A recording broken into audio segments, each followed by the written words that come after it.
What's up, everyone? Welcome to another episode of Super Deluxe Gamescast. It is Thursday, July 21st. We are getting close to the end of the month. And guys, tomorrow is Live Alive Day. How fucking that's what this podcast is going to be John talking about how excited he is for Live How Alive. fucking excited are you, Britt, for Live Alive? Live. So I don't know anything about it, but I'm getting it just based on Reb's review. Reb, by the way, shout out to Reb, our former podcast friend and eternal family member over at IGN. She did a great review of Live Alive, and not just a written review, but if you listen to the review on YouTube, she narrated it fucking great. Like she just, did she? Yeah. I didn't know that they do that now. Yeah, and she did fucking awesome. I read That's the review cool. and then I listened to Reb's review later. It was just, I like that. They should just call it that from now on. Reb's review. Reb's review. Guys, this is my most anticipated game for this year, and it's not even fucking close. Like I'm taking a mental health day tomorrow just to play live. Just to play Live Alive. So a Live Alive day. Yep. I'm gonna live alive tomorrow by playing Live Alive. That's Finn would be proud. Finn would be proud. That's a shout out to Finn right there. Also, for anybody watching, shout out to Britt's haircut. Yeah, I got. You can't really tell, but I got pink. That shit, it looks good. It looks good. It's Gwamp. You're Gwamphing that shit up for sure. Justin's also Gwamphing that shit up. What's up, buddy? Not much. Just chilling. So it is going to be a very chill, relaxed podcast tonight. As you can see, only 3 of us were able to make it. We did want to go live and talk about a few things that have been going on this week, and also talk about some things that we're excited for. As if people on Twitter have not had enough of me talking about fucking Live Alive for the past. You assume that any of the people here follow you on Twitter. I know you guys don't, and that's fine. But that's acceptable. I can live with that. You can live with that. I can live alive with that. You know what's fucked up is just like so like I've known what Live Alive is for a long time, right? Like you guys know I'm all about those Super Nintendo RPGs. And for years. Oh really? You like Super Nintendo RPGs? Yeah, you wouldn't like it's weird, no right? Like way. You wouldn't normally think that. But I didn't know until today because I was thinking about. I was like, well, maybe I'll get it on PlayStation 5. It's only Switch. It's only a Switch game, and it's only Switch. And I do not think it's going to go to other platforms, at all. Not like Octopath Traveler, specifically because, in America, Nintendo is the one publishing this game. And if that's the case, I don't see this coming to other platforms. Maybe PC, but I don't see this dropping on PlayStation or Xbox. But yeah, I am so fucking excited. Now, I grew up saying Live Alive. Right? Like this was Live Alive my entire fucking life. But no idea how the fuck to pronounce this. So it's Live Alive, but Live Alive? Okay. So yeah, it is Live Alive, but just like fucking Final Fantasy VII, where I grew up saying Mako. You want to say Mako, you pronounce like it's a Mako shark. You don't say it's a Mako shark. It's a Mako shark. It's spelled the exact same way. But then Tetsuya Nomura was like, no, it's Mako. It's Mako. You grew up saying Titus. You grew up saying Titus. But no, it's Titus. It's Titus. And see, now, I knew it was Titus. I knew that one. But now Square Enix is like, you know what? It's Live Alive, not Live Alive. And Square has got to stop doing this to me. You're fucking with my universe, man.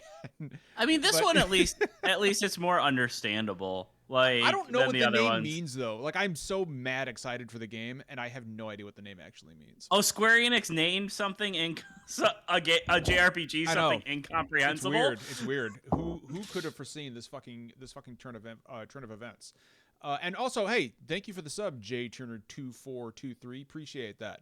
Xbox Live Alive. Damn, what a missed opportunity for Xbox. So guys, it's time to talk about what we've been doing this week, what we've been playing. I want to talk about what I've been watching. And so I have finished. Is it still Resident Evil? I finished Resident Evil, the Netflix series. It's not great. And see, last week you were like, it's fine. It was fine. It gets fucking strange. As a longtime fan of Resident Evil is up there with Final Fantasy, is one of my favorite franchises. I've played every Resident Evil game, multiple times, some of them. And honestly, based on critic feedback, based on audience feedback, I don't see this getting a second season. No, you don't say. And which is, it's gonna suck. Oh, for Netflix canceling something immediately? I know. I don't see this getting a second season, and that's gonna suck for people who do enjoy it because it ends on a huge cliffhanger. That I am quite certain we are not ever gonna get resolution for. There are some interesting callbacks to like older Resident Evil games, but the world itself that the show exists in, if you didn't call it Resident Evil and you didn't have the character Albert Wesker running around, I would not have known. Like, it's just another zombie thing. Like, it doesn't feel like Resident Evil. It doesn't sound like Resident Evil.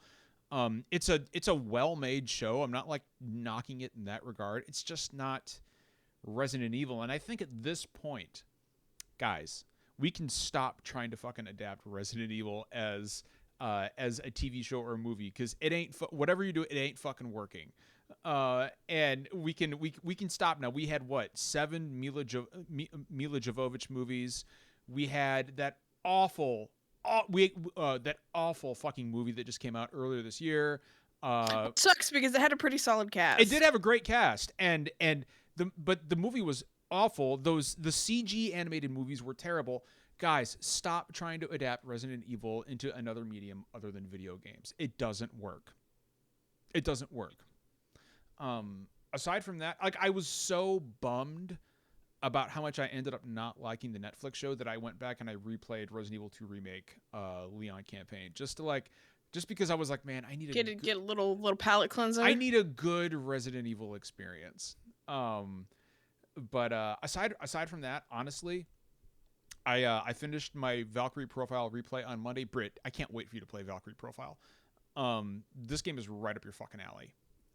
It's got an incredibly strong, badass female protagonist. Lenneth is such a cool fucking character. Lenneth is a cool character. It is one of the best looking PlayStation games to date. Or PS1 games, I should specify.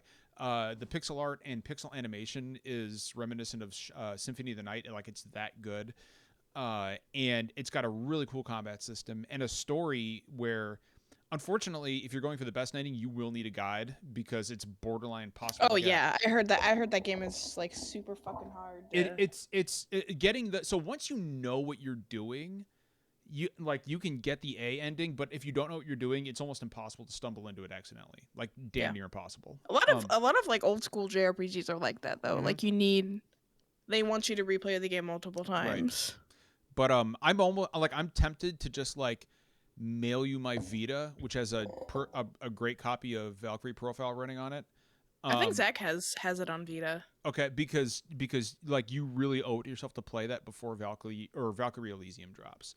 But Valkyrie Profile is a fucking fantastic game. I finished my replay on Monday, and I was going to start a replay of another older RPG, but you know what? I was like, there's no fucking way I'm going to get another RPG done before Live Alive on Friday. How many RPGs have you played this year, John? Just alone this year? Here's the real question. How many RPGs do I play every year?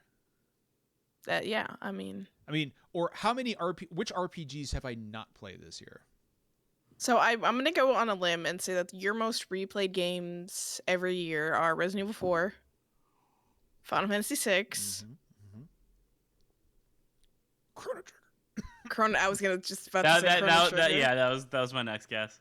And then there's going to be like one that's a little bit more obscure that I don't know that you probably play. So, but I'm going to, like, those three are like the top three. I don't know. I mean, I can't know off the top of my head. You're missing my fourth most replayed game. I play this about once a year. I've skipped a few years, and that is the original Metal Gear Solid. Ooh, I was gonna say Breath of Fire, but I was gonna say Lone Survivor. I know you replayed Lone Survivor is fucking awesome. I know you love that game, and I know you replay it fairly regularly. So Lone Survivor is one of the best survival horror games there is, and Super Lone Survivor, which is a remake, it's not so much a remake as it is a souped up version of the director's cut, is coming to Switch on Halloween this year. And if you own a Switch and you're not picking up Lone Survivor and you love survival horror, What is Lone Survivor? Lone Survivor is a 2D, is like, Britt, while we're here, look up Lone Survivor the director's cut and look at images of it. It is a 2D. It's like a 2D it's like a 2D Silent Hill, basically. Like what if Silent Hill were on the Super Nintendo? And it is genuinely fucking scary. It is genuinely fucking creepy. There's 5 or 6 different endings. Wait, what was the game called? Lone Survivor. Lone Survivor. The director's cut.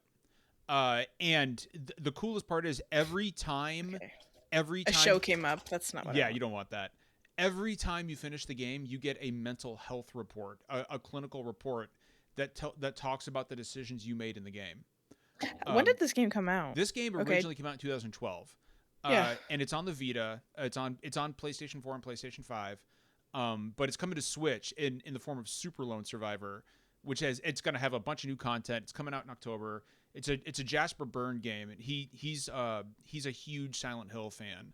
He's made several homages to Silent Hill over the years, and I cannot fucking wait. I love Lone Survivor. It doesn't look like it would be scary, but it absolutely fucking is. And just a brilliant fucking game. I mean, that's one side of brilliance is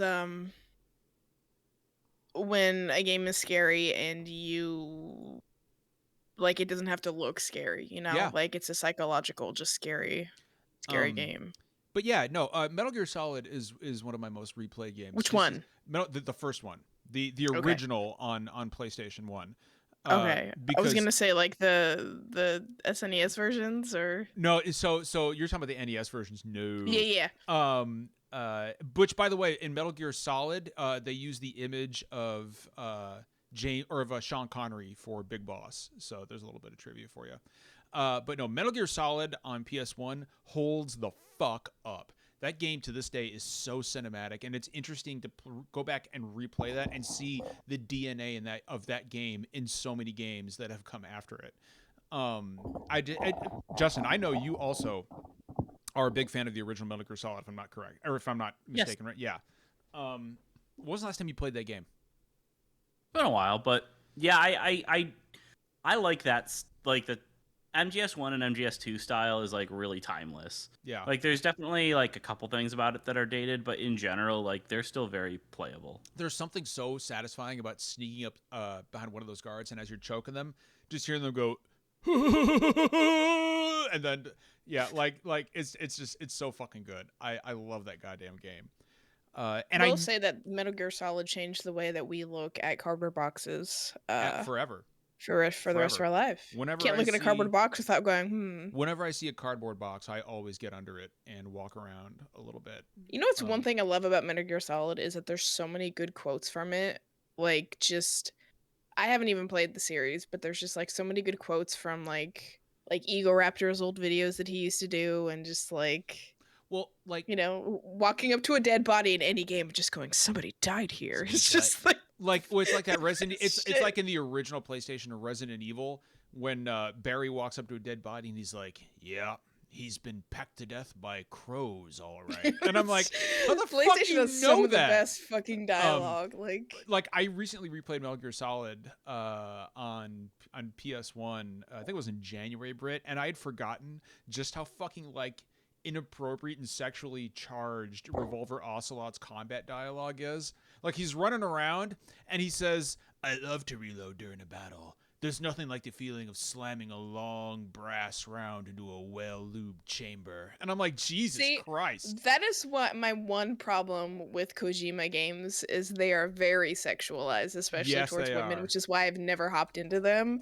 But I can still respect it. Like, you know, I still think the games are fine. Revolver Ocelot is really horny. He is super fucking horny. Which, I mean, it's fine. Believe me, I have no problem with with you know thirsty boys. Not having a problem with thirsty boys, Britt? I don't believe you. That sounds completely out of character. You know, I'll give you that. So, Britt, what have you been playing? Not much. I've mostly just been like TikToking and. So you're a fake gamer, is what you're saying? I am a fake gamer. I just like I don't have the desire to really play anything right now. I'm waiting because it's like the end of the year is going to be huge because you have God of War. I'm actually going to play Live Alive, like I said, based on Reb's review. You know, I play some Phasmophobia here and there with friends, but I don't really. Other than that, I'm not doing a whole lot. I'm waiting for the big ones to come out. And Justin, what about you, buddy? So I've got a couple games I want to talk about. Ooh. So first, this is going to be a bit shorter, but I've jumped back into Fall Guys. I'm really I really want to play that again. Yeah, so it's gone free to play and also released on Xbox and Switch now. And it has full crossplay, which is great. And you know, I hadn't played it for a while since after the initial buzz died down a bit. But they've added a lot to the game. I still just really like it. It's a really pleasant, fun, refreshing game for me. So many multiplayer games these days are like super serious business, like super team play focused. And like I just really love Fall Guys. Just like, yeah, it's just like this chill silly game show where you're just running around as a bunch of jelly beans and I always forget that it's like a thing when I'm always like, Me hey, too. so let's hang out with friends. Like I always forget about Fall Guys. Like and not because it's a bad game. I just Justin, you know, Justin, do you feel like like Fall Guys needs Garfield DLC? Do you feel like Garfield content would? Sure. Yeah, I put Garfield in there. I haven't logged on yet. Justin's like, what? Whatever. Why would I say? He's like, fucking yeah, lasagna cat. Why would I not like want that? put Garf in there? Why not? Just like a big lasagna board. I mean, you can literally put anything into Fall Guys and it'll work with the way that the way it's set up. No, you know what? I can think of a few things you probably shouldn't put in Fall Guys. Okay, there's things that you should like a huge, all right, like that's even too much for me. like a huge turd. Like you probably shouldn't put a huge turd. That's what did you think I was talking about, Britt? You know, we don't have to talk about it. We can keep talking about. I haven't logged back. Guys. I haven't logged back in today, but they did re-add all the Godzilla costumes, so I'm gonna buy all those. Money well spent. I mean, I see. I like them too because they kind of feel like the classic. They kind of feel like the classic kaiju suits and everything. So that'll be fun. I'm looking forward to picking those up. And then I also just finished, just about an hour ago, playing through Stray. That's what I want to play. Damn it, that's right. I forgot that came out. Is really good. I really, really enjoyed it. Short, right, Justin? Like you can finish it in 5 hours. So I took probably quite a bit longer. I did explore quite a bit. I got almost all of the collectibles, not every single one, but I got almost all of them. Just real quick, I just want to say, and you can keep talking, Justin. I really enjoy that they are coming out with like more like new games, like more new like that are nice, have nice resources, and they're short. Like I love having options to buy new games that aren't like I know are going to take me like 40 hours. Like it's nice to be able to buy a new game and just be like, "Oh, okay, this is cute. This will be fun." Yeah, and also it's on PlayStation Plus Extra and Premium, so if you have those tiers of the service, you can just download it, which is cool. It's the first game to launch like directly on those. But yeah, so first, I think it's probably like the best looking indie game I've ever played. Like I mean, aside from some of the really like immaculately you're not styled, the only person I've heard that from, Justin. Like the environment is really densely detailed. Like there's tons of like bottles and stuff around all the environment. It's really like, and it's really consistently high quality. I'm really impressed with the visuals of it, and it has a great sense of scale because the actual areas aren't that big. Like there's a couple town areas that you can explore, and there's like some trading stuff that you can do and interact with the robots and stuff. I don't really watch trailers anymore just because I don't want games to be spoiled. So what is the game about? Like what do you do in the game? So you are a cat. Right. You are a cat that gets interesting. Okay, keep going. You're a cat that gets separated from the rest of your kitty crew. and you end up lost in this like Kitty Crew? cyberpunk. Yeah. Can we just change our name to Kitty Crew Podcast? Okay, one, no. Two, you absolutely spell crew with a K in this instance, right, Justin? Yes, absolutely. Okay. Yeah. Kitty Crew. The But, Kitty Crew cast. Yeah. So you end up in like this. Please. Don't spell that with a K then. If you're, No, not that last one. Anyway. So anyway, yeah, so you end up in this like cyberpunk city. It takes place far in the future after humans are gone, and you're in this cyberpunk city filled with robots. And you're trying to get back to the outside. So you're uncovering like mysteries about what's going on in the city, what happened to humans and stuff like that. Did the cats kill them all? No. Oh, okay. Well, I figured they might. the robots actually haven't seen like any living thing before, so they're very surprised. The robots are like, "What the fuck is this cat?" Like, yeah. But yeah, it's cool, and like it's a good like games like this. You know, I was kind of worried that it would just be like, oh, it's just trying to be cute, and not have much else to it. But like the environments are like really gorgeously realized. It's really interesting to like move through. They put a lot of work and a lot of effort into what a cat, like how a cat would interact with like the environment in this kind of situation. And it has a great sense of scale. Like there's a couple like town areas that you explore, and they're not huge, but they seem really big because everything's from, you know, your cat point of view. So like a building seems really large, and like the robots seem That's big, really even though they're like, you know, clearly like human sized. Are But they yeah, murder bots? no, they're just chilling. They're just chilling. Okay. But yeah, it's really cool. I don't want to spoil too much of the story because it's short. But I really dug it. It just has really good vibes. It has really good music. Great art style to it. It is cute. You know, there's plenty of scratching up sofas and rugs and stuff as a cat. Doing cat shit. Yeah, if there's Doing like a cat paint, shit. if there's like a paint can on the side of a ledge, you can, you know, bat it right off. You can meow at any time, including during like cutscenes and stuff. You can just That's like match amazing. the meow button. So Justin, can you piss on the carpet instead of the litter box? No. Okay, well then it's not very accurate. My experience with cats hasn't been great. Okay. Well, I will tell you that my kitty vomited on the floor the second I started this game up, so I had to get up and go clean that up. Right there, Justin. Actually, you know what? Zeke looked at the screen. He looked at the realistic cat, and he had a fucking existential crisis. Like he's right next to me. He won't.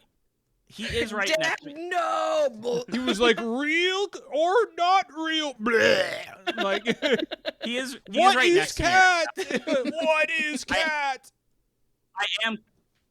I am currently petting my cat right now. He's just not where the camera can see him, but he's right here. Justin, what if Zach looked at you playing Stray and he said, "What if this Zach or Zeke? What if Zeke? I don't know why I said Zach. What if Zeke looked at you playing Stray and thought like, what if this is all a simulation?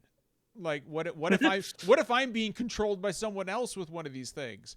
I mean, he mostly didn't really care. I wanted to get one of those good pictures of him like watching the screen, but he didn't. He honestly mostly just ignored my it. favorite. I haven't played it yet. I'm going to. My favorite thing about Stray is the fucking reaction videos from cats. Yeah, like the cats fucking reacting. Like there's dogs that react to this shit too. Well, and they put a lot of effort into like the animation of the cat and everything. Like the animations are really good, and like so it's very well catimated. Yeah. And the haptic feedback is really good. Like you get that right kind of like bump feeling when you jump down, as like when a cat does. Like it's oh, and like there's places where you can take a nap, and you know it the controller vibrates in tune with the purring and stuff like that. It's just a really pleasant, nice game. Is there a hairball? It's what we call a Reb Cozy game. That is a Reb Cozy game. Is there a hairball button? No, unfortunately not. I don't know what cats sound like when they do hairballs, that's probably not it. Oh, I know But that sound all too well.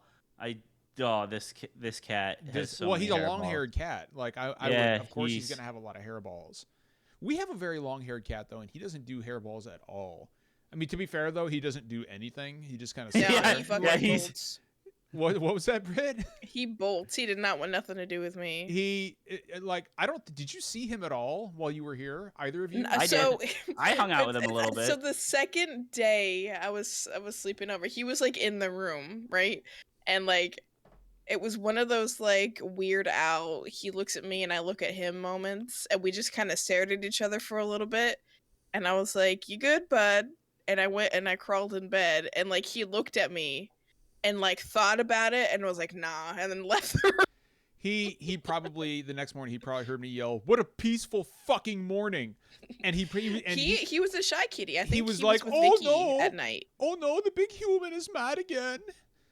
We anthropomorphize him with a German voice. I don't know why, but we just always have. It seems appropriate. Please Yeah, stop but because chasing me. Vicky, I remember she specifically said like he was way more cuddly, and I was like, "Oh, so what you're saying is you need me to come over more often so you can get kitty cuddles?" Well, And no. she said yes. So I already know that 80% of the reason that you're coming back for our stream this year is because you just want to cuddle with Moo again.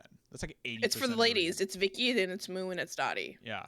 Like the rest of us or whatever. You take it or leave it, right?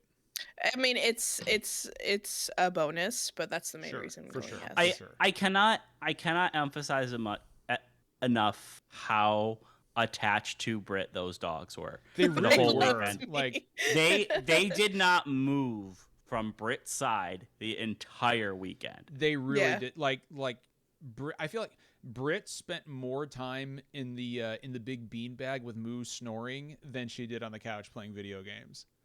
Like and It was a comfy spot. and Moo was like, I have never seen Moo latch onto a stranger the way she did with Britt. Like she just Both of them were so sweet. Yeah. Moo could like Moo's very much it reminds me of Beignet. Like Moo is a dog that she's like, the most popular like social media one, Yeah. right? But the one that really loves and gives you all the attention is Dottie, Dottie, and for that's sure. like and so it's funny because Moo, like when she like chooses you, it's the best thing ever. Yeah. But Dottie, she will like you just look at her and she's like, all right, let's Relentless. do this. Like we're in. relentless. Yeah. Yep. Like Dottie will give relentless kisses, as you know, Mhm. to the point where you're like, okay, I'm gonna push your head away now because I'm fucking done. Like that's enough. I get it. You love me, great, thank you. Moo, if Moo chooses you to snuggle with, you should feel fucking special. Exactly.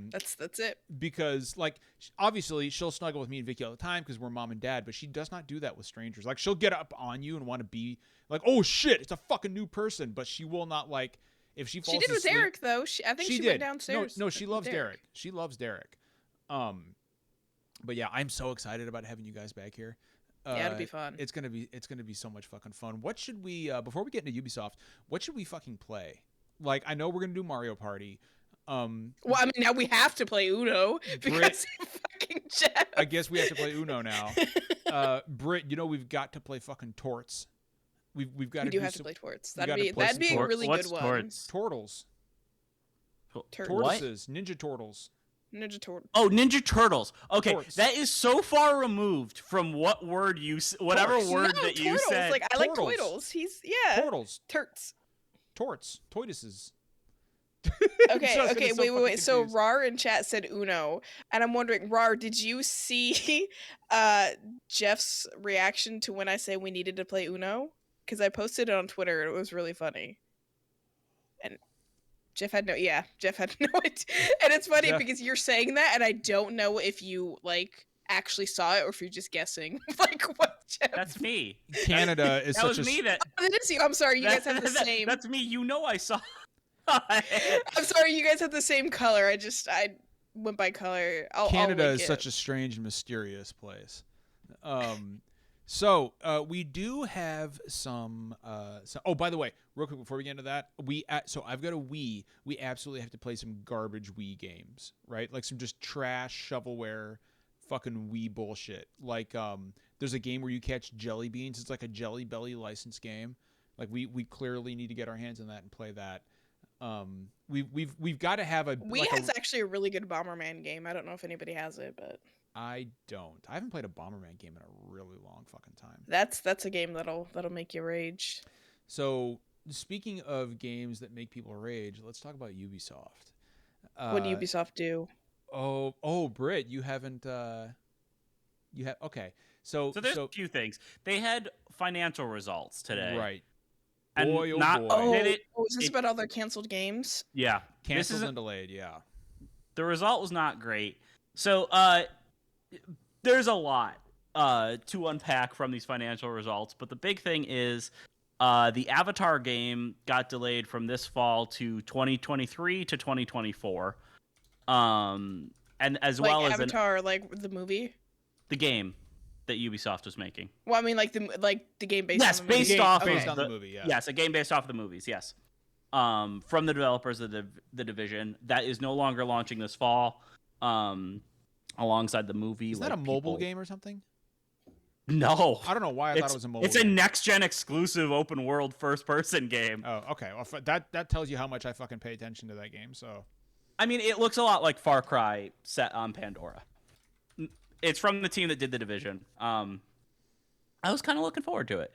But yeah, so that got delayed, as well as another unannounced title that was going to be a premium release for the 2020 the current fiscal year, so between now and March. They also canceled Splinter Cell VR, Ghost Recon Frontlines, which was going to be a free-to-play Ghost Recon game, as well as 2 other unannounced titles. Guarantee you, one of those unannounced games was a legit Splinter Cell sequel. Well, they announced a remake a while back. That didn't get canceled. No, so I think that they were probably working on another actual Splinter Cell game, and that shit got fucking canked. That shit got N6'd. I'm curious, did they specifically state why it happened? Or if they did, what is it that you guys think happened that made this happen? And I'd be interested to hear like what people in chat have to say too. Cash. Like their financials, like Justin said, I mean, were not great. Like Ubisoft is like, they're not about to go under or anything, but it's nowhere near what a company of that size would want. They're being held up almost exclusively by Assassin's Creed, Far Cry, and Siege at this point. Pretty much, like that's Siege. That is what's keeping the lights at Ubisoft on. And you know, you've got to think, like, you know, if those are your biggest titles, what's being canceled? You know, and like, for example, if Mario plus Rabbids, whatever the sequels, it's something, like, I can't remember what the actual sequel is called, but if that doesn't move a shitload of units, that's the last Mario plus Rabbids game you're going to see. The first one did pretty well. It did pretty well. Like, I don't really have, you know, I don't think the future's looking all that dire for that game. So here's my question. Do you think they kind of shot themselves in the foot by kind of relying on Assassin's Creed and like their staple games that they release like constantly? It's several things. So actually last year there was a report from Ubisoft that said that they have been having significant trouble retaining staff. Right. Over the past few years. Wonder why. Which obviously we know why. What could be the reason? But I mean, also, and AAA studios are hiring like mad right now. And every studio that's gotten acquired recently usually immediately starts hiring new people. Like, there are a lot of places for people to go from Ubisoft. So I think they're probably bleeding a lot of talent up and down at every level of development. But also they're trying to chase a lot of trends and doing it really poorly. They really want to get that free-to-play money. They really want to get that Battle Royale money. And they have not been able to successfully do that yet. They released Hyperscape, which has already been shut down. That Ghost Recon Frontlines was supposed to be one of their big free-to-play games, and they canceled that. The last couple Watch Dogs games didn't move the needle at all, right? Two did okay. Legion did not do well. Yeah, I don't think you're seeing any more Watch Dogs games after that. And then like X Defiant, which was supposed to be like their free to play Call of Duty challenger, was supposed to be out like a year ago, and there hasn't been a word about that game since. They also have a Division Battle Royale game that was also supposed to be testing like last year and still hasn't released or done any of that. But my question is, why do we think that's happening? Like, why do we? Well, I think they're focusing on trying to get as many of those things done, and the projects just aren't coming together. Well, that's so it kind of goes back to my first question. I was like, do you think they kind of shot themselves in the foot by putting so much stock into Assassin's Creed and that kind of stuff, because it's like they can't get their new titles off the ground? So here's I'll kind of put a different spin on this, right? Like I agree with what you're saying, Britt, but I think I think it goes beyond just like putting all their eggs I don't believe it. I'm just like I'm curious. So I think it goes beyond putting all their eggs into 2 or 3 baskets. Every Ubisoft game just feels the same.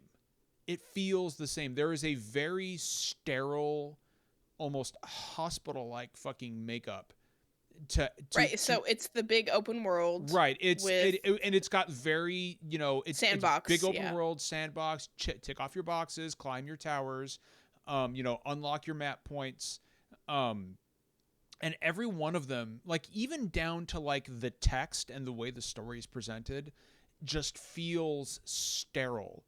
And it feels like it's like the blank white sheet of paper of video games, right? Like Assassin's Creed was a huge success as a franchise, and because of that, they wanted 90% of their games to be like fucking Assassin's Creed, right? Like, which is the problem Watch Dogs had. It was essentially more or less Assassin's Creed style gameplay in a fucking modern setting. Legion actually did try to do something different. At that point, it's too late though. Wasn't good. It's the same old story with and also like the Division and the Division 2, right? Like people love those games. They do. It's just they don't. The problem is that they don't Destiny. have any like content for it, like beyond the initial launch. Well, like there's not a whole lot to do. Well, the thing, like if you're gonna go up against the fucking juggernaut that is Destiny, like you said, Britt, you'd better have fucking content to back it up. And Destiny, and like, I knew when the Division, like, because I played the Division 1, I played it, I played quite a bit of it. I skipped out on Division 2 completely. And this was back when I was playing Destiny, because there was literally nothing about the Division and the Division 2 that I found as remotely compelling as what you can do in Destiny.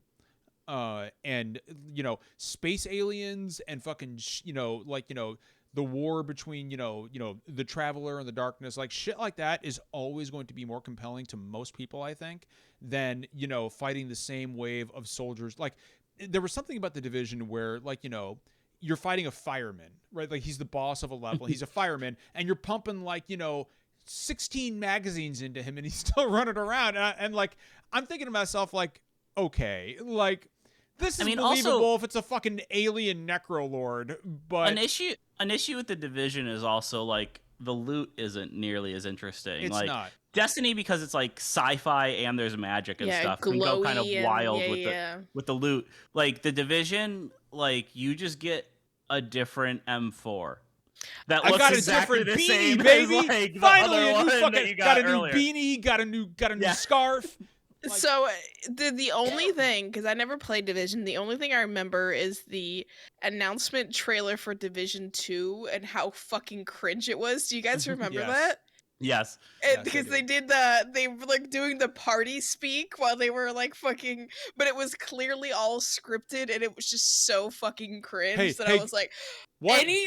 Any interest I had in this game just fucking tanked. It's like watch my 6, guys. I'm going in. Yeah. And then it's like he walks into the building. He's like, clear. I've just done my perimeter. And it's like nobody fucking talks like that.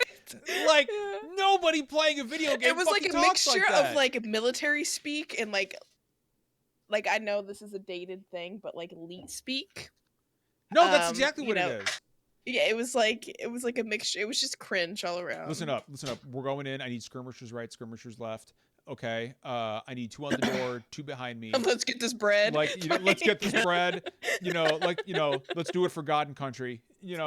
I'm just like I'm listening to that, and as somebody who has actually done similar things at once upon a time, even we didn't talk like that.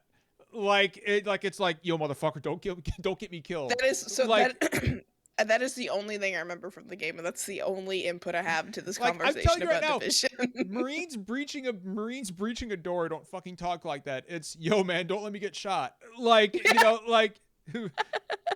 if I get shot in the leg, fucking, it's like, yo, we don't say like, all right, watch my 6. It's more like, yo, make sure some motherfucker ain't sneaking up behind me, man. I don't want to die today.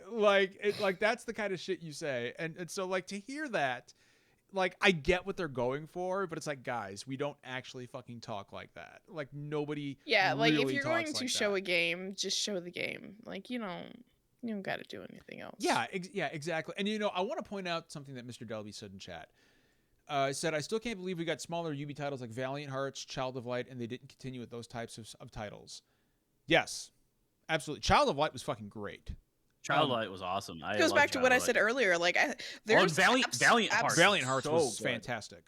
Yeah, like, there's absolutely a market for smaller games that aren't like big sandbox games, and it's so sad that a lot of like bigger companies aren't utilizing that. Like, the closest thing we'd have is, I'd say, is like DLC, which is like, you play the main game and then you play like the off game, which is a few hours long. But I mean, like, we don't get a lot of like one of my games of the year last year was Boyfriend Dungeon, and that's because it was a game that I could play and beat while I was like super depressed. And I remember you gushing about that game. Yeah, I loved that game. It was a fun little game, and it's like, I wish more companies that aren't indie studios would release like fun little games like that. Like, there's a huge market for that right now. Like, everybody's fucking busy. Like, give us little games, not everything has to be big and huge. And please, I understand as soon as I said it, like, I knew what was I was waiting saying. for it, Britt. I was waiting for it. I did it to myself. Anyway, so not everything needs to be like a sandbox, right? Like, not everything needs to have like massive achievements, trophies, whatever. I would love smaller games. There was a time when Ubisoft was really dipping their toe into some truly creative shit, like Child of Light, a turn-based RPG that was written entirely in poetry that rhymed. The entire fucking game. Well, I mean, Rayman Origins and Rayman Legends, I think, are two of the best 2D platformers ever made. With like music and like timing it to gameplay.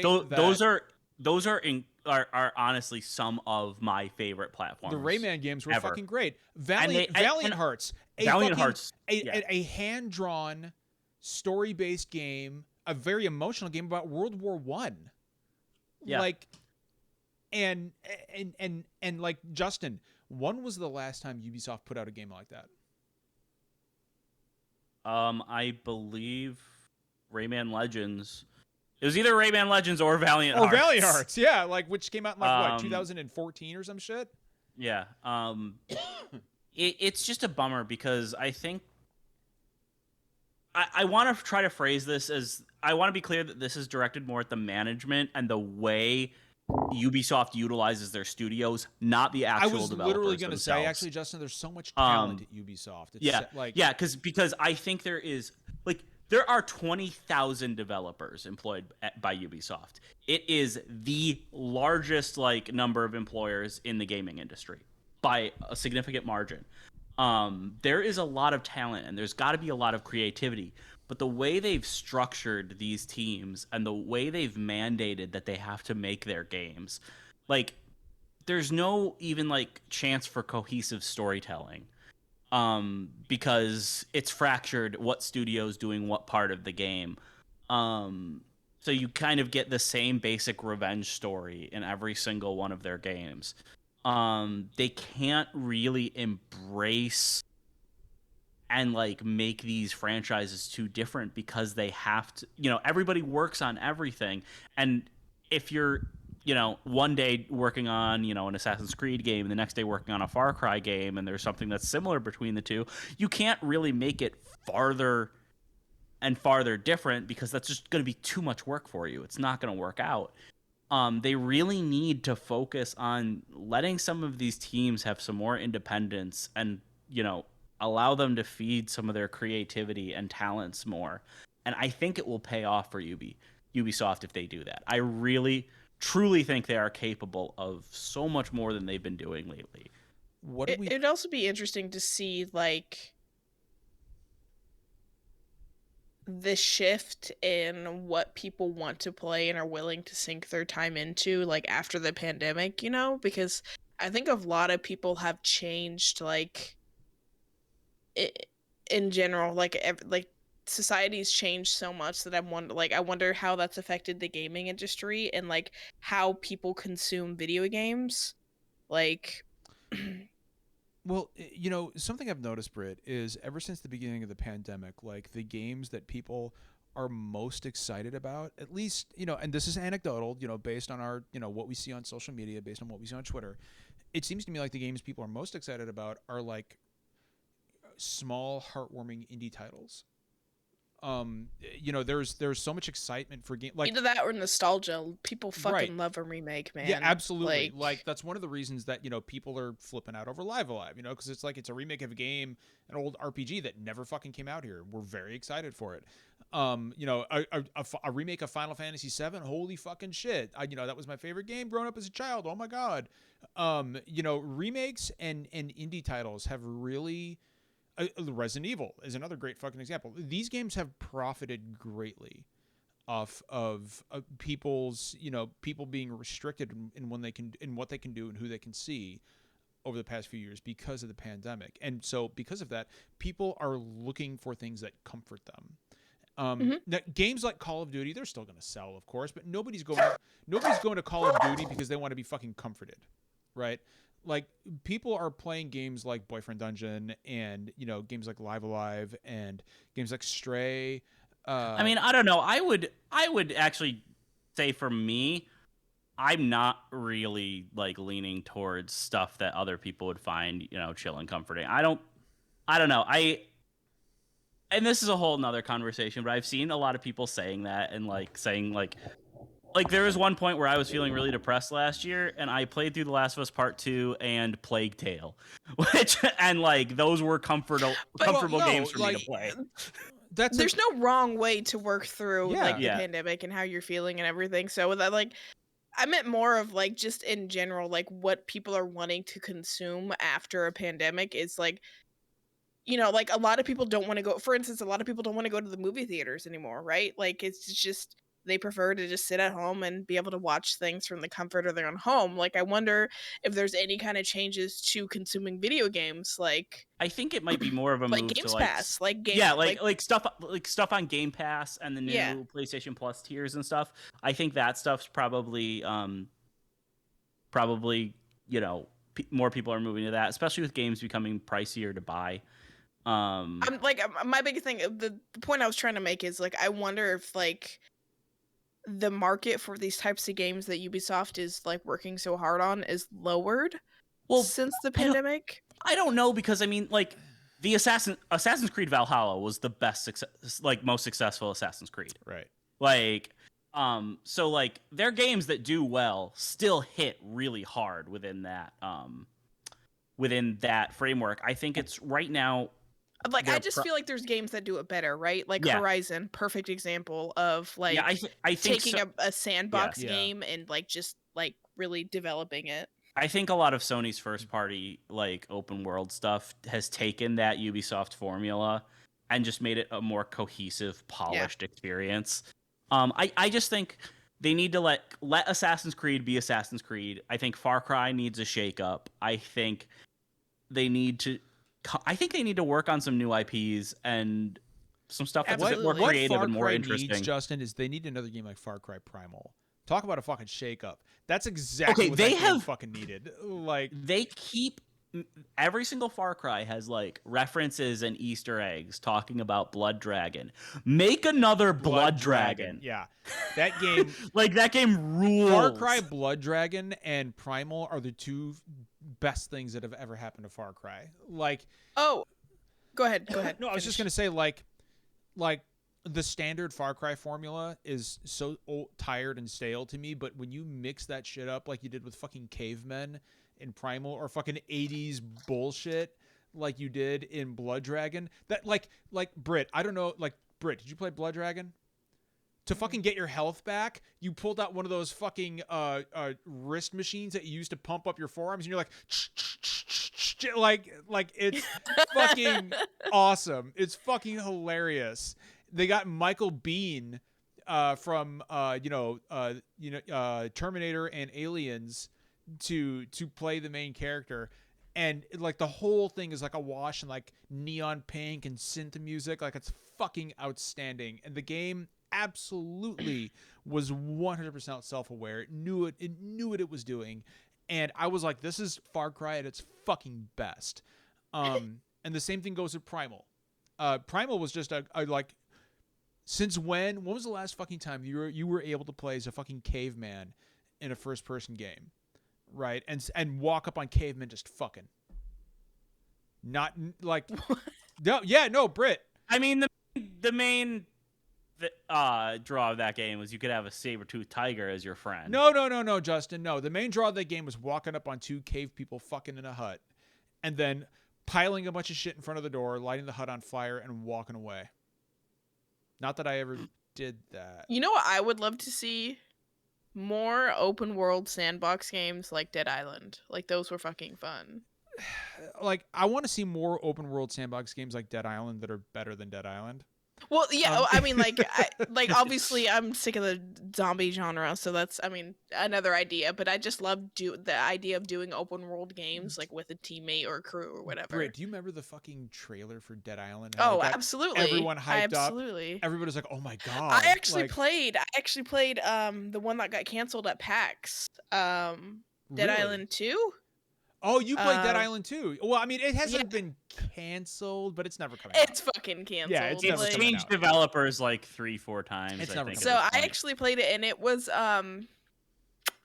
not good when I played it at PAX. So it was glitchy as hell. So I'm not surprised that it is where it's at. But one thing I did want to say was a little bit of gaming news that's interesting. That's not huge, but it's still, I think, worth discussing. Let's hear it. Is Xbox and Discord being able to have parties together now. That's pretty cool. That is interesting. Yeah, and like Discord also announced like some kind of PlayStation integration a while back as well. So that'll be awesome for like cross-play games.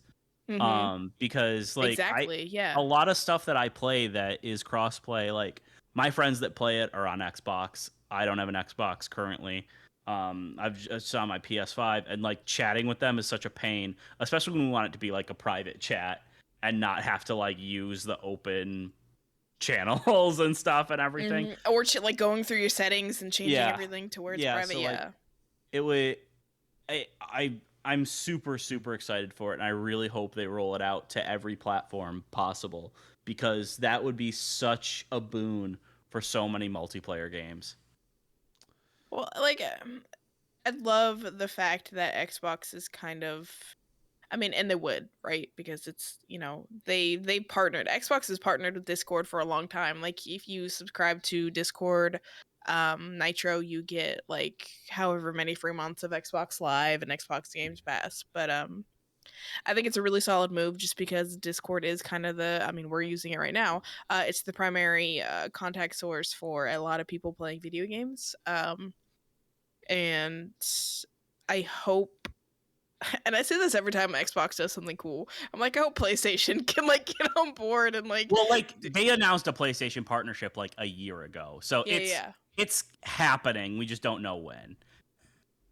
So, do we think that this kind of functionality is going to come to PlayStation as well, or is this like a deal that exists? No, they announced the PlayStation thing last year. Did they? Okay, just- I don't. I'm not smart on this stuff. So. We just don't have like the full details of it. Okay. Yeah, right. but like I'm almost certain it's going to be almost the exact same thing as with Xbox. And I wouldn't be surprised if they roll out around the same time. Sure would be fucking nice if Switch had some better goddamn chat options. That'd be fucking great. I mean, we could do a whole show on thanks Nintendo can do better. I mean, like like my Switch is my favorite console at the moment, but Jesus Christ, does that thing lagging the fuck behind in some aspects? Like holy fucking shit. I just want to point out, by the way, that it is 2 hours to Live Alive. I just want to point out my cat's here. Your cat is here, Justin. Look at him. He looks fucking I'm like, counting- why am I here? Oh, Yeah, he literally he bit you. he's He like, bit "Fuck you you." on camera. He bites me all the time. That one was nothing. That was just a put me down. He just had to let me know to put him down. He fucking. That's fine. Justin, are you okay? No, seriously, I'm fine. Like I get bit a lot. He- That one was seriously nothing. He did not put any pressure behind that one. He it just looked like wanted me to put him down. Looked like he munched you. He was like, No, seriously, that one was Zeke was nothing. like, I barely Zeke was even like, felt I didn't it. put my face on. He I'm was- not camera he- ready. Put me down. that one was more for the camera than it was for me. He was like, yo, check out what a badass I am. Listen, viewers, like, look at me. I bite my master. It's fine. I'll do it again too, motherfucker. I love when Britt is either talking to her kid or beignet. She just shook her head. What else happened this week? It's been kind of a slow week for gaming news. We had the Ubisoft stuff. We talked a little bit about Xbox and Discord. What else? Like, yeah, I feel like I'm kind of blanking too. I feel like it's a really slow fucking week for gaming news. I mean, Stray released, and I know a lot of people have been playing that. What's so really cool about Stray is that it's available on Game Pass and PlayStation Plus. It's not on Game Pass. I thought it was on Game It's Pass. It's not on Xbox at all. It's a PlayStation and PC game. No way, really? That I did not know. Holy They're shit. not gonna. Neither Sony or Microsoft are going to let a game be on both services. I guess launch I on guess that both makes services. sense. No, I guess that like makes sense. Stray launched directly onto the PS Plus Essential and not Essential, Extra and Premium. No, so that- there's probably a clause that they can't release on Game Pass for a certain amount of time. Yeah, that tracks. Well, I'll tell you what. Like, we're an hour into the podcast. Do we just want to call it a short show tonight, guys? Because there's it's been a super slow week. We filled an hour pretty well. Unless you guys just want to bullshit for half an hour. I'm good with whatever. What do you think? Yeah, I'm good. Justin? Anybody got any questions or anything that you want us to answer? Xenoblade comes out next week? I didn't even realize. Xenoblade 3 does come out next Does week. it? It does. It comes out next Friday, and I will have Live Alive finished by the time that comes out. I guarantee it. I believe you. Go ahead. I will say one thing, and we don't have to elaborate on it because I know we are all tired of talking about it, but it is the year anniversary of when all the Blizzard stuff started to come out. And didn't they have a walkout today? They did have also? a walkout today. They did have Yeah, a walkout today. I do remember hearing something about that now. So that's it's interesting because when I was today I was it would be interesting if somebody did like an article here's a year and here's the like shit that's happened since the Activision Blizzard shit, and then that popped up and I was like, yep, that seems right. Well, yeah, Jesus, has it really been a? It's been a year, Rar. It's been a long year. Fuck, And I think it has to do with been a year. reproductive rights. I didn't read the full article. It was about wanting protections and coverage for reproductive rights in their benefits. Oh, somebody in chat did mention, and this is important. I had meant to mention this, and I forgot about it.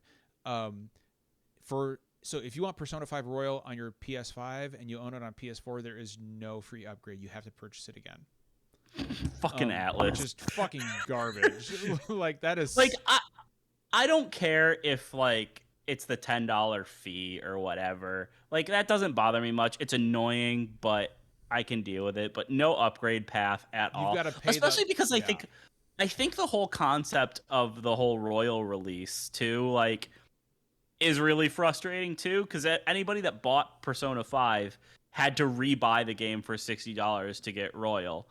And now they're gonna have to rebuy it again if they want Royal on PS5. Garbage. Like, the Royal release should have just been DLC, and it's just such a mess. Justin, can we just appreciate what a good boy Beignet is? Oh, Beignet is a good boy. Beignet is such a good boy. But yeah, like I honestly was expecting Atlas to just upgrade people. I don't know why I expected that. I wasn't expecting a free upgrade, but I was expecting maybe like a $10 upgrade fee. But this is just, and like, it already runs at 60 frames a second on PS5. Like, I mean, there's not much more you can do to it to make it worth the fucking double dip. Like, I mean, just play. It'll literally just be like, it'll just be faster load times. Yeah, that's it. Haptic feedback. That's it. And like, I'm telling you right now, as a huge JRPG and Persona fan, there is no fucking reason for you to pay $70 goddamn to upgrade your PS4 copy of Persona 5 to the PS5. There's no fucking reason. Do not spend that money. If you're gonna get it, I'm gonna get it on Switch, because having it on Switch is a fucking novel experience. But I will not upgrade to the PS5 version for at full. I just won't fucking do it. That is garbage. That's pure fucking garbage, and I can't believe that Atlas is doing that shit. Like, I can believe Atlas is doing it. I'm just like, what the fuck, man? Like, are you serious? Read the fucking room, dude. It's just, oh my god. Yeah, that one was that threw me for a fucking loop. Now I do want to, because again, like, you know, it's been a slow week. We've been over an hour. We can probably afford to cut this short tonight. That being said, I do want to talk real quick about a very cool guest we have next week. One of the biggest guests we've had on the show ever. So if you play Destiny or you know, No Man's Sky, or really like if you watch Twitch streamers, you've probably heard of the name Gathalion. Gathalion is one of the biggest Twitch streamers there is. And next week, Gathalion is going to be on our podcast at 9 p.m. Eastern to talk about his return to Twitch. And he had been on Facebook Gaming for a couple of years and signed a deal with them. Like, Gathalion is the kind of Twitch streamer where, like, you go to PAX and TwitchCon, his name and face is like on a banner. Like, he's a big deal. And he's also just a really cool fucking guy. I've gotten to know him over the past few months. And having Gathalion on is just it's really cool for us, because he's such a big name, but also he's just a really nice guy. With a fervent love for Chrono Trigger. So that I can fucking respect. Yeah, people in the chat are like, I've watched him for years. So yeah, Gathalion will be on next week to talk about his return to Twitch. Justin and Brad, you guys got anything else you wanna toss out there before we wrap it up a little early here? We can make it an early night. Don't wait. Send us suggestions for Extra Life charity stuff. Yeah. Whether it be games you want us to see playing, or like, I don't want to say punishments, but like reward goals. I'm not doing rant. Technically, also, it's not Extra Life this year. It's our Extra Life replacement. Yeah. So, I'm not doing ranch again. I refuse. I'll do ranch. Which is hilarious, because like that was like the easiest one you could ever. Not for me, Justin. Ranch makes me want to fucking vomit. Like, dude, you saw me. I could barely fucking keep that shit down. Like, no. Oh. So. Just thinking about it. We're gonna get a kiddie pool of ranch. Oh, and we're gonna order that TikTok pink sauce. That's so. And give it to John. Okay. Justin. I mean, it's basically just ranch with food coloring, right? No, Kool-Aid. Ranch with red Kool-Aid. So, oh god, that's so much worse than what I thought. As far as games go, Turtles and arcade games definitely seem. Oh, Britt, we'll be able to play Turtles in time. Yes. Yes. Yeah, we're definitely gonna play some Mario Party. That's gonna happen. Great, Somebody's gonna fucking great. die. Like Britt might actually kill Derek this time. I mean, I'll just be in the corner rolling a 1. Yeah. And- Poor Justin. Oh my god.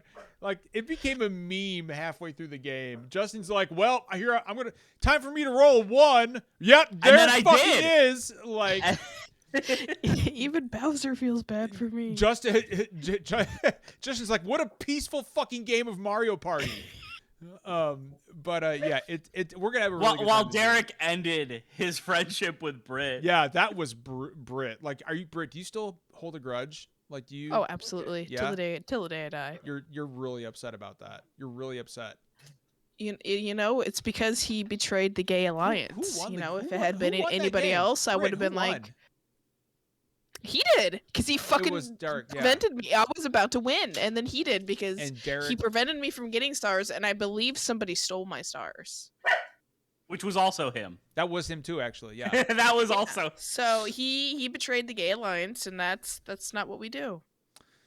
All right, guys. Well, don't forget, we are here live every Thursday night at 9 p.m. Eastern Standard Time. We're going to call it a little early tonight because it's been a slow week, and I think everybody's just tired. But we also wanted to spend some time with you guys, hang out, and talk a little bit about the Ubisoft stuff. And I needed some time to gush about Live Alive coming out in less than 2 hours. That's of the real course. reason why you want to cut it short. It's like you're gonna get your snacks, you're gonna go get your blankies and your moose, and you're gonna Britt, I've got a whole hour and we're an hour and 10 minutes in now.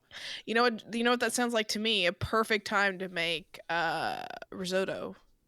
That's a or good get time. a little nap in there. Yeah. Well, hold on. Wait, hold on. I'm confused. Risotto. Yeah. You think I should make a risotto at 10:30 at night in preparation Absolutely. for a video That's game? leftovers for the weekend. You're helping yourself. That's meal prep. My risotto is really fucking good. It's meal prep. It is yeah. really good. Like Justin knows about the risotto. Like I'll have to make that for you this time around, Britt, when you guys come. No, I was there. Oh, you were. I got to eat it. Oh, you did You have made it that's for right. us, yeah. No, Did you make it? That's right. I couldn't remember if I'd made it last year or not. No, my risotto is the stuff of fucking legends. But this year, Y'all cook really good. Derek's This year, chicken was really good too. I'm doing some motherfucking shrimp fried rice on the Blackstone grill. Oh, I want one of those so That's bad. what the fuck I'm doing for you guys. That's how much That's I love what you I guys. want. A fucking Can't shrimp. eat that. What's that? I can't eat that. Well, then fuck it. I'll do beef fried rice. I'll do beef Thank you. fried rice. It doesn't fucking matter. Like, I'll do beef fried rice. It's fine. I'm happy to do beef fried rice. Don't forget, guys, we are live here every Thursday night at 10 p.m. 9 p.m. Not 10 p.m. At 9 p.m. Eastern Standard Time. Britt, you look like you wanted to say something for a minute. You were No. leaning into the mic, like you had it, and then you just didn't. No. Okay. All right, guys. The moment passed. The moment, yeah, Britt was gonna say something really poignant, meaningful, and she was like, you know what? I forgot. I what lost. It was. It's that depression brain fog, man. It gets you every time. She was just gonna lean in and go, Gwumph. Yes. Gwumph in that shit. Just like up. Geralt of Rivia. That's That's the tweet. That's the sentence. Geralt of Rivia. All right, guys, take it easy. Remember, we got Gothalion on next week at 9 p.m. Eastern. And we also have a Patreon We do have a Patreon. Britt, please go ahead. and a Discord that's really fun. Even if I don't know how to navigate threads, but I'm learning. And we also have merch that goes towards not us, but charitable causes. I think is it still Black Girl Gamers? That, So we It's got Black Girls Code, Trevor Project, and Able Gamers. Able Gamers. Okay, yeah. And So yeah, go buy our stuff. yeah, go buy our shit. Go buy our shirts. Go drink coffee out of our mugs. Let us drape yourselves with us. Like, let us cover your bodies, and at the same time, And in 5 years from now, Jeff will be getting his whiskey. he's glass. getting his fucking whiskey glass this year when he comes. It's literally sitting downstairs. Everybody can chill out about the goddamn whiskey glass. Britt, you're gonna get one too. Justin is gonna get like a fucking, I don't know, like a pint glass or something. Like a water bottle. to drink his fucking G Fuel out of, or his Baja Blast. Everybody's going to get a fucking SDG themed container for liquid. Everybody's going to get one. A liquid container with the SDGC logo on it. So everybody can leave me the fuck alone about it. I love you guys. Remember, kindness costs nothing. We will see everyone. It's a good note to end on. Yes. Yes, it is. What was that? What was that It might have been me. noise? I think it was me bumping my bike. Was Don't worry about it. It was like boom. Yeah, that was I thought it was like a cat jumping on a piano. I thought somebody had like, you know that noise when you like hit That up, was me signing us out and you ruined it. Britt, you know that fucking noise it makes when you like hit one of those flexible door stops and it's like boom, boom, boom, boom, boom, boom. Like that's what I thought it was for a minute. Like dong. Oh man. Only 90s kid or 80s 90s kids will know. Absolutely. All right, everyone. Take care of each other. We'll see you next week.